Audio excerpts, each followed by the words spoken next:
Have you ever seen it? That sight that just stops you in your tracks. Bees on the ground in front of their hive, crawling, helpless, unable to fly. It's a really unsettling thing to see, and for a beekeeper, it's a massive red flag. This isn't just a couple of tired foragers. No, this is a real mystery, and we need to solve it, fast. So what on earth is going on here? So what's the deal? I mean, this scene is more than just a little sad. It's a clue.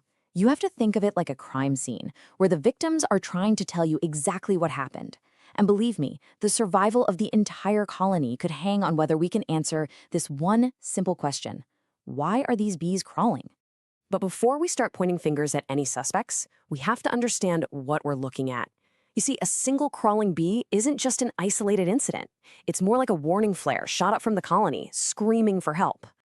Yep, every single one of those struggling bees is a piece of a much bigger puzzle.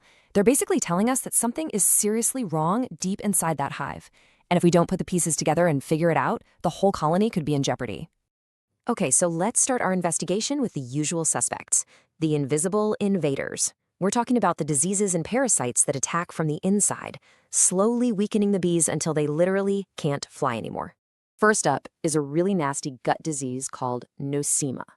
Now, the classic signs are pretty obvious. A weirdly swollen, bloated abdomen, and, well, signs of bee diarrhea on the hive. But here's where it gets sneaky. There's another type of nosema that's way more stealthy.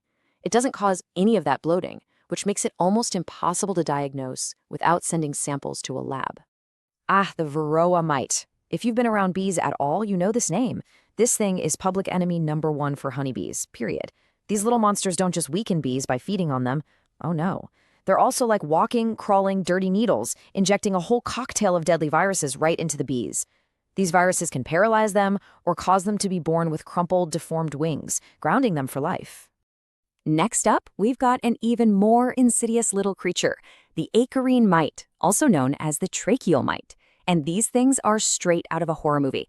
They're microscopic and they live inside a bee's breathing tubes. They literally set up camp in there, blocking the airways and suffocating the bee from the inside out. Of course, if you can't breathe, you sure can't fly. So how in the world are you supposed to spot an enemy you can't even see? Well, there is one very strange, very specific clue to look for. An infected bee's wings will often be held at a bizarre angle, forming what looks just like the letter K. It's a subtle little detail, but for a beekeeper, it's a classic giveaway for this particular parasite. And just when you thought it couldn't get any more gruesome, let me introduce you to the parasitic fly.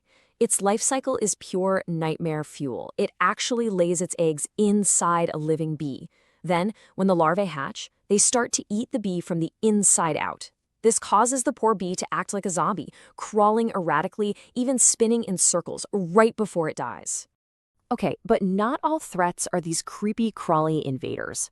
Sometimes the danger is coming from the outside world, from the environment itself, or the chemicals we put into it.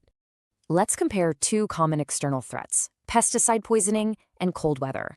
The clues they leave behind are totally different. Pesticide poisoning is sudden and catastrophic. You'll see a huge number of bees, a carpet of them, dead or twitching all at once.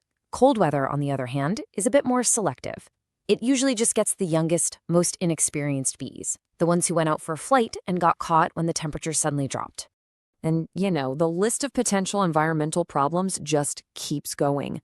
On a really hot day, a hive without good airflow can literally cause bees to suffocate. If their water source gets contaminated, you've got a case of mass indigestion. Even something as simple as putting the hive in a spot that's too shady can leave bees too cold and weak to make it back home. So that's a long list of suspects. How does a beekeeper possibly go from seeing crawling bees to figuring out what's actually going on? Well, this is absolutely the most important step. And this brings us to the golden rule, the most critical point of this whole thing. With so many possible causes, you simply cannot treat the problem until you know what it is. Just guessing and throwing treatments at the hive won't just fail. It can make things so much worse. Getting the diagnosis right, well, it's everything. This means you really have to put on your detective hat. The process starts with just watching. What are the bees doing specifically? Then you get in close and inspect them for physical clues. You're looking for those K-shaped wings or swollen bellies. After that, you zoom out and analyze the whole environment. And finally, if you're still not sure, you call for backup. A lab test is like your DNA evidence. It'll give you the definitive answer. So, what about those individual bees we see on the ground? What actually happens to them? The reality is, pretty grim. A bee that can't fly is a sitting duck. It'll either die from pure exhaustion or it'll become an easy meal for ants or some other predator. For the vast majority of these little guys, there's no coming back from this. But, and this is so important, their sacrifice is not for nothing. In the incredibly selfless world of a honeybee colony, each of those crawling bees is a messenger. Their struggle, their death, it provides the critical warning and all the clues a beekeeper needs to step in and save everyone else. So when you really get down to it, these crawling bees aren't just a problem that needs fixing. They are a form of communication.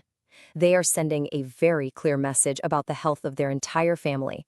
The real job of a beekeeper, then, is to learn how to listen to that message and to decode it. And that's really the question you should always be asking yourself.